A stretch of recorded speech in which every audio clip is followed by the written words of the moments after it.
그 예나 지금이나 그 이렇게 전해오는 그 민속 이야기, 그러니까 민속담이라고 하죠. 그러니까 이렇게 특별하게 뭐 과학적인 근거는 없지만 이렇게 하는 이야기들이 비슷비슷한 것들, 예를 들어 뭐 콩쥐밭쥐 같은 이야기, 서양에서는 신데렐라 이야기하고 완전히 비슷하죠. 그런 것들이 이렇게 있어요. 당시에 이렇게 잘 소통하지도 않았는데 지구가, 그래도 그 문화권마다 그 비슷한 이야기가 남아있다는 건 참 희한한 일이에요. 그렇죠? 하나님이 다 이렇게 하신 거지만, 어떤 경우는 동양하고 서양하고 나눠져 있는 게 있어요. 동양에만 있고 서양에 없고, 서양에만 있고 동양에는 없는. 그 중에 하나가 청개구리 이야기입니다. 청개구리가 왜 비가 오면 오느냐, 그 이야기의 기원을 알고 계시죠? 네. 청개구리는 엄마가 말하는 거에 항상 반대로 했는데, 엄마가 갑자기 죽게 돼서 그 유언을 남겼는데, 내가 죽으면 시냇가에 묻으라. 그렇게 하면 산에다 묻겠지.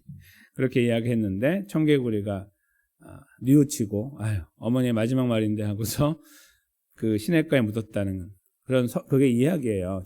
전해오는 민담인데, 거기에서 이제 그 청개구리는 거짓말의 대명사, 반대로 하는 대명사가 돼서, 이제 제가 쓰는 말이, 너 청개구리 같다 이렇게 하면은 너 왜 하는 거에 반대로만 하느냐, 이런 의미로 사용하잖아요.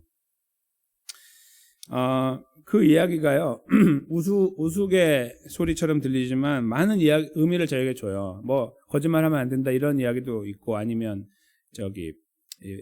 이야기를 들으면은 제대로 해야지 이해하고 반대로 하면 안 된다, 그런 의미도 있지만, 죽음에 대해서 생각하게 되는 부분이 있어요. 뭐냐면 그 어미 청개구리가 죽을 때 그래도 산에 묻히고 싶었는데 못 묻혔잖아요, 산에. 그게 그 사람의 죽음의 문제도 우리가 컨트롤 못하지만 죽음 이후도 당연히 컨트롤 못한다는 것을 생각하게 돼요. 어떤 성도님들은 나는 주님이 불러가실 때에 자는 것처럼 자다가 이렇게 갔으면 좋겠다라고 말씀하시는 분들 계신데, 상당히 그런 분들이 많으세요. 제 주변에 이렇게 보면은 그게 가장 편안하고, 우리에게도 또 주변에게도 그렇게 하기 때문에 그럴 거라고 생각합니다. 근데 그건 우리의 선택이 아니죠. 우리 그렇게 기도하고 그렇게 소망하지만 우리는 어떻게 하나님의 부름을 받을지 몰라요. 그게 하나 있고요. 또 하나는 그 다음에 걸음도 마찬가지입니다. 유언을 남겼다고 한번 생각해 보면, 이 청개구리 이야기처럼 나는 화장하지 말고 꼭 매장해라 이렇게 하셨는데, 이제 다 모든 과정이 끝나고 나서 후손들이 화장을 하면 어떡할 거예요? 그렇죠? 컨트롤을 못 하는 거예요. 그게 이제 그 이야기에 담겨 있는 거죠. 우리는 컨트롤할 수 있는 게 컨트롤할 수 있다고 생각하지만 그게 우리 손에 있는 것은 아니다. 저희가 이렇게 몇 대 10년, 20년, 100년, 200년 이런 상태에서도 그게 이루어지기 어려운데요. 수천 년이 지난 다음에 이루어진다는 건 불가능하죠. 오늘 예수님께서 지나가신 걸음은 한 2000년 정도쯤 되는 어떤 시간이라고 볼 수 있는데요. 그 어떤 시간적인 틀 안에서 긴 시간, 정확하게 이제 성경 안에서 따져보면은 정확하게 계산은 안 나오지만 수천 년이라고 말하는 게 좋겠는데요.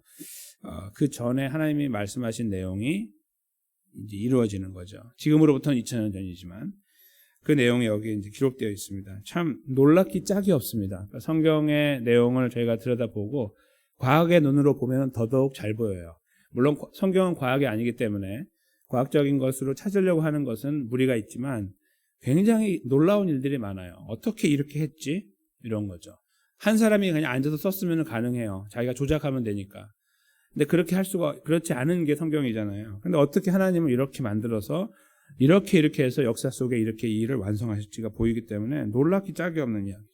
오늘 저희가 이제 읽었던 그 내용은 예수님이 지금 마지막 날 금요일에 식사를 마치시고 이제 겟세마네에서 기도하신 다음에 잡히시는 과정을 생략한 거예요. 그 앞부분에 나오죠.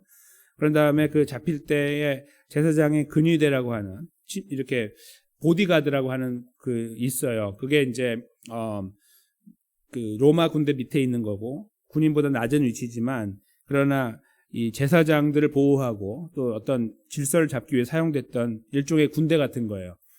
그들이 와서 예수님을 잡아갔잖아요. 그래서 간 곳이 가야바의 뜰로 갔어요. 가야바는 당시에 대제사장이었고, 제사장은 높은 건 맞지만 돌아가면서 하는 거죠. 서로 돌아가면서 해요.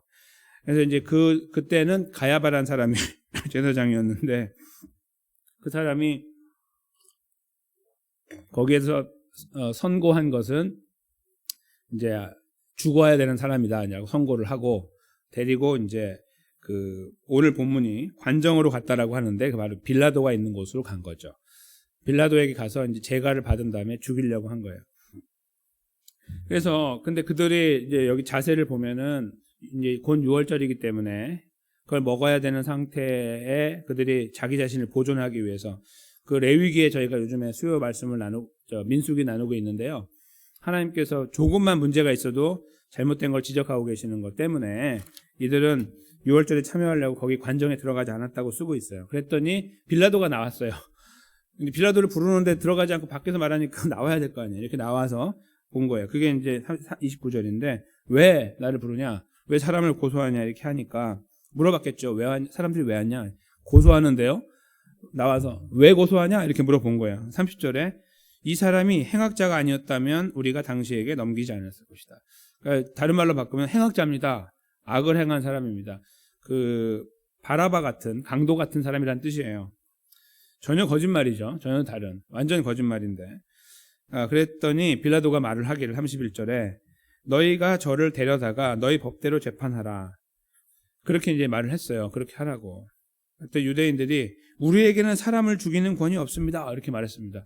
왠지 그럴싸해 보이잖아요. 근데 역사적인 사실을 모르면 이게 그럴싸해 보여요. 왜냐하면은 저희도 그 일본의 그 식민지로 있을 때에 그때 우리에게 아무 권한이 없었잖아요. 똑같은 거예요. 함부로 죽이지 못하거든요. 근데 그 의미는 맞아요. 근데 역사가 요세푸스가 이 부분을 설명할 때 그렇게 설명하지 않아요. 유대인들도 죽일 수 있는 권한이 있었어요. 뭐가 있었냐면 신성모독. 신성모독에 걸리면은 어떻게 죽였는지 아시죠? 돌로 쳐 죽였어요. 돌로 던지는 이유는요. 고통스럽게 죽이는 것도 있는데 두 번째는 내 손에 피 안 묻히는 거예요.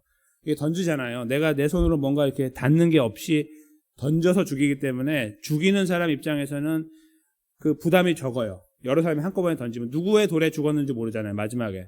그러니까 무조건 던지고 털어버리면 되는 이런 방법이거든요. 하나님이 이제 그렇게 죽이라고 이제 하신 것도 있는데 여기에서 그들에게 원래 법이 없어서 못 죽이는 게 아니고 이들이 이 모든 책임을 넘기고 싶은 거예요. 돌 던지는 것처럼. 그래서 원래는 있었는데 돌로 죽이면 되거든요. 그리고 예수님은 나중에 뒤에 가서 19장 다음 장으로 가면 그 죽는 이유가 나와요. 자기가 하나님이라고 했습니다. 다른 말로 하면 신성모독인 거예요. 신성모독의 결과는 돌팔매질을 맞아 죽는 거예요. 그러니까 여기까지 올 필요 없이 자기네끼리 돌 던져 죽이면 되는 거예요. 그 아침에 왜 이렇게 시끄럽게 해가지고 빌라도까지 와서 이러고 있냐 이거예요. 이거는 자기들이 이 모든 이 죄에 대한 문제, 이 무게를 전가하려고 하는 의도가 있었을 것이다 이렇게 생각을 해요. 우리에게는 죽이는 권이 없다고 거짓말하잖아요. 그러니까 32절에 물론 이제 여기서 말하는 건 돌팔매가 아니라 뭐 칼로 죽이는 거라고 의미할 수도 있겠지만 32절 마지막 절이죠. 이는 예수께서 자기가 어떠한 죽음으로 죽을 것을 가리켜 하신 말씀을 응하게 하려 합니다. 이 말씀은 어디 기록되어 있냐면은 신명기 21장 23절에 기록되어 있어요. 거기 나오는 표현 중에 나무에 달린 자는 하나님께 저주를 받았습니다. 이 말씀이 나와요. 그러니까 따지고 보면 예수님은 우리의 모든 그 죄와 허물을 짊어지고 돌아가시는 자리에 계시는 대속자의 대신 속하는 자의 역할을 담당하셨기 때문에 이 모험과 저주와 모든 더러운 것과 비난과 이런 것들 모든 것들을 가지고 돌아가신 거죠. 그런 의미에서 예수님은 저주를 받은 자예요. 하나님 앞에 그렇게 돌아가시는 것이 맞는 거죠. 그래서 여기 표현되어 있는 이 말씀대로 예수님은 나무에 달려 돌아가셔야 되는 거였어요. 그런데 이스라엘 방법으로 당시의 상황으로 보면은 돌마다 돌아가셔야 되는 게 맞거든요. 딱 그거밖에 없어요. 그러니까 왜냐하면 예수님이 누구를 죽이고 막 이렇게 한 게 아니기 때문에 행악자가 아님으로 이렇게 될 수 없거든요. 근데 그들은 행악자로 고소를 하는 것은 거짓말로 고소를 하는 거고 그렇게 해야만 예수님을 십자가에 못 박는 그러니까 저들에게 모든 책임을 전가하고 죽일 수 있다고 판단할 수 있는 거죠. 근데 그것을 그 머릿속에 그들은 무슨 일을 하고 있는지도 모르는 거예요. 그래서 그냥 그렇게 했는데 사실은 이 신명기 21장 23절의 말씀을 응하게 하기 위해서. 그래서 오늘 이 32절에서 어떠한 죽음으로 죽을 것을 가리켜 하신 말씀, 바로 신명기 21장 23절이죠. 그것을 응하게 하려 합니다. 예수님도 스스로 달리신다라는 표현을 사용하셔서 이렇게 십자가에 돌아가실 것을 미리 말씀을 또 해오셨죠. 사람들이 못 알아들었지만. 그래서 그 과정을 예수님께서 이루어 가시기 위해서 억울한 죽음이지만 빌라도 앞에 서서 유죄 판결을 받기까지 버티셔야 됐던 것입니다. 그런 과정이 오늘 본문에서 저희들에게 비춰지고 있습니다. 하나님은 이 과정이 다 마쳐진 다음에 사도 바울을 통해서 갈라디아서를 기록하시면서 이 내용을 꼭 기록하도록 하셨습니다. 그게 바로 오늘 제가 읽어드린 신명기 21장 23절인데 여기 화면에 나와 있습니다. 우리 이 부분을 저희가 한 목소리로 읽었으면 좋겠습니다.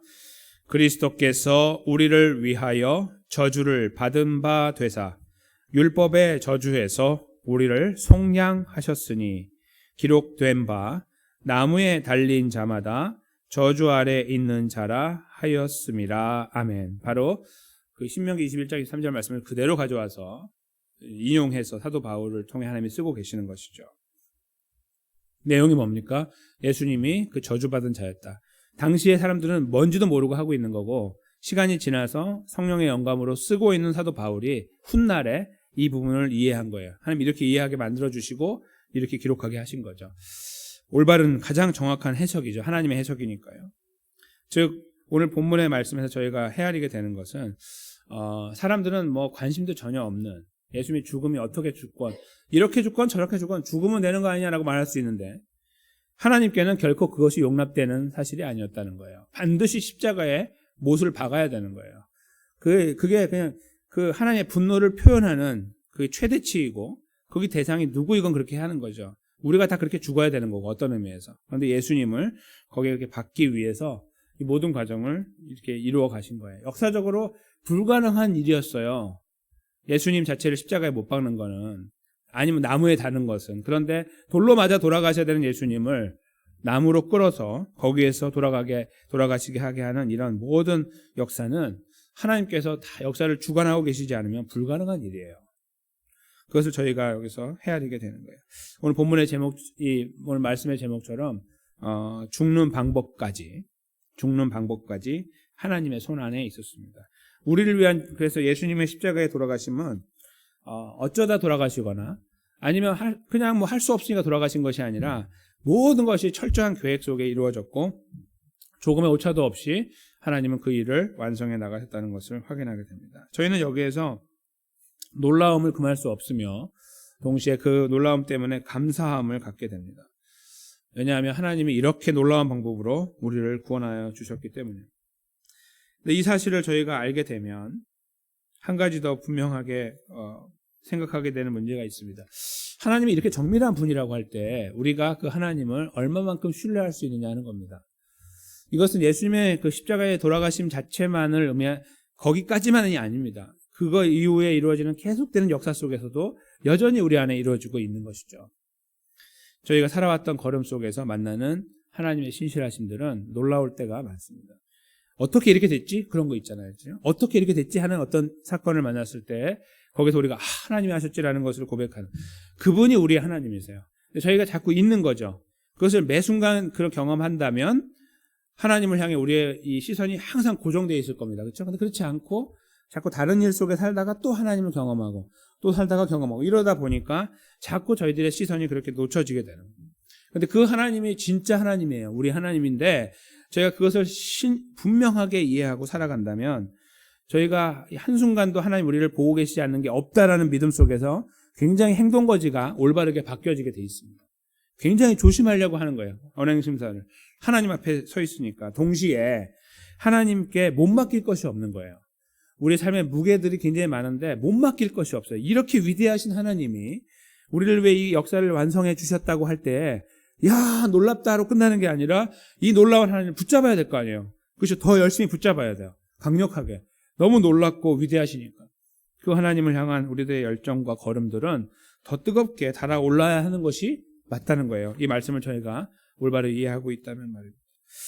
저희는 오늘 예수님이 2000년 전에 십자가에 돌아가신 날을 기념하여 이렇게 새벽에 모인 것입니다. 당시에도 금요일 새벽이었어요. 예수님이 막 바쁘게 움직이시는지 아마 이런 시간이 아니었을까 생각이 들어요. 날씨도 을씨는스럽고 지금처럼 좀 포근하지 않은 그런 날이었고 아주 힘든 상황 속에 예수님이 움직여 나가기 시작하셨거든요.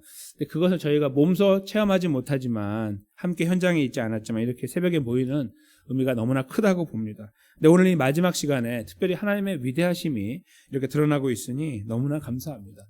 그저 사랑의 하나님, 그냥 그 길을 묵묵히 걸어가신 하나님, 그것도 참 의미가 있고 우리에게 은혜가 되지만 이 모든 것들을 조금의 오차도 없이 진행해 나가시는 강력하신 하나님의 능력, 소위 전능하다고 저희가 표현하는 이 하나님 아버지를 우리가 아버지로 모시고 살아가고 있으니 저희가 혹시라도 삶에서 고통의 일들, 괴로움의 일들, 아픈 일들, 무거운 일들 이런 것들이 우리 주변에 이렇게 널려져 있다고 한다면 그것의 해결책이 되신 하나님을 향해서 우리가 바로 이 기도의 시간 속에 힘있게 달려가야 되는 것이 아닌가 그러한 생각을 해봅니다. 사랑하는 성도 여러분, 우리의 삶이 하나님의 손아귀에 있고 그래서 예수님의 십자가의 이 사건과 부활의 사건을 통해 이루신 구원 안에 우리가 함께 세워지게 됐습니다.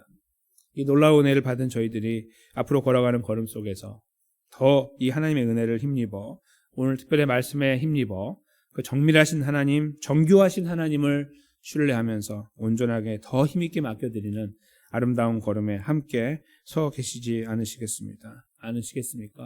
그 자리에 함께 저희가 지어져 나가는 은혜가 오늘 하루 동안 또 오늘 저녁에 모여서 드리는 예배 가운데 우리 안에 풍성할 수 있도록 그 자리에 세워지게 되시기를 주님의 이름으로 간절히 축원합니다.